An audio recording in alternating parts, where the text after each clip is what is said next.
નમસ્કાર દોસ્તો, real voice of ઇન્ડિયામાં આપનું સ્વાગત છે.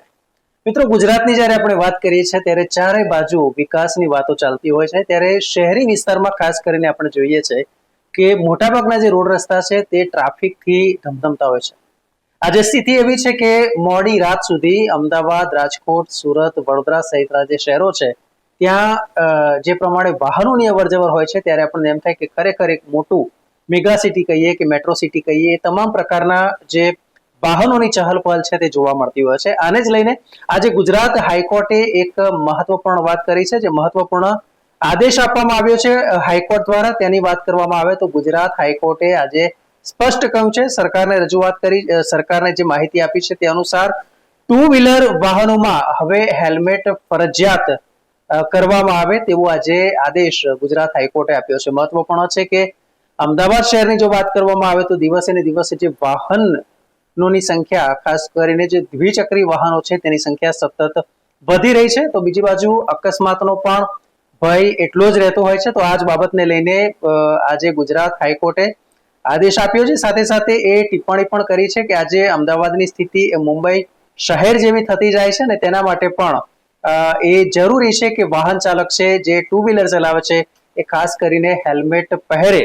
તો સાથે સાથે એ પણ નિર્દેશ કર્યો છે કે જે પાછળ બેઠેલી વ્યક્તિ છે તેણે પણ હેલ્મેટ પહેરવું ફરજિયાત રહેશે.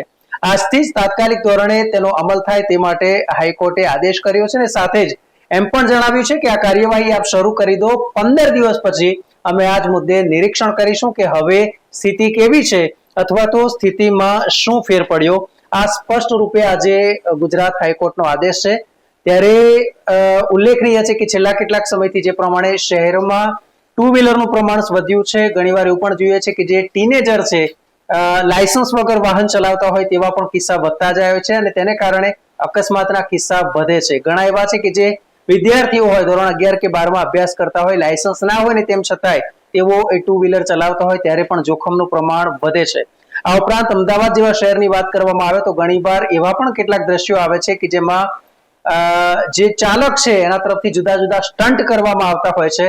ત્યારે આ બધાની વચ્ચે આજે હાઈકોર્ટ તરફથી જે આદેશ આપવામાં આવ્યો છે ખૂબ જ મહત્વપૂર્ણ છે. કારણ કે એ જે વાહન ચાલક છે એ જો કદાચ ટીનેજર હોય, યંગ હોય અને જો કદાચ એની પાસે લાયસન્સ ના હોય તો એના માતા પિતા માટે પણ આ કહી શકાય કે એક સીધો જ સંદેશ આપવાનો અહીંયા પ્રયાસ કર્યો છે કે હેલ્મેટ પહેરવું ફરજિયાત છે, તેનો અમલ કરવો. કારણ કે મોટાભાગના કિસ્સા જે પ્રમાણે સામે આવી રહ્યા છે તેની જો વાત કરવામાં આવે તો અકસ્માત થાય છે તેમાં બહુ સ્પષ્ટ છે કે જો સારી ગુણવત્તાવાળું હેલ્મેટ પહેર્યું હોય અને જો અકસ્માત થાય તો તમારો જે માથાનો ભાગ છે, તમારો જે મગજનો ભાગ છે તે બચી જાય છે. અને આ જ એક સૌથી મહત્વપૂર્ણ બાબતને ધ્યાનમાં લઈને આજે ગુજરાત હાઈકોર્ટે આ આદેશ આપ્યો છે. ત્યારે હવે આપણે જોવાનું, એક સામાન્ય જનતા, એક જાગૃત નાગરિક તરીકે આપણે એ જોવાની ફરજ છે કે શું આપણે હવેથી હેલ્મેટ પહેરીને ઘરની બહાર નીકળીશું? શું હવે આપણી સાથે બાઇક ઉપર પાછળ કોઈ બેઠું હશે, ટુ વ્હીલર પર પાછળ કોઈ બેઠું હશે તો તેને આપણે હેલ્મેટ પહેરાવીશું કે પછી નિયમના છડે ચોક ભંગ કરીશું? એ કદાચ એક સભ્ય સમાજ માટે આપણે સમજવાની જરૂર છે.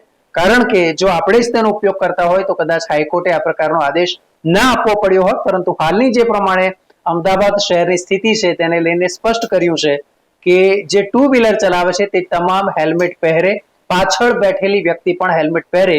15 દિવસ પછી ફરી એકવાર અમે આજ મુદ્દે સમીક્ષા કરીશું તેવું હાઈકોર્ટે સ્પષ્ટ કહ્યું છે.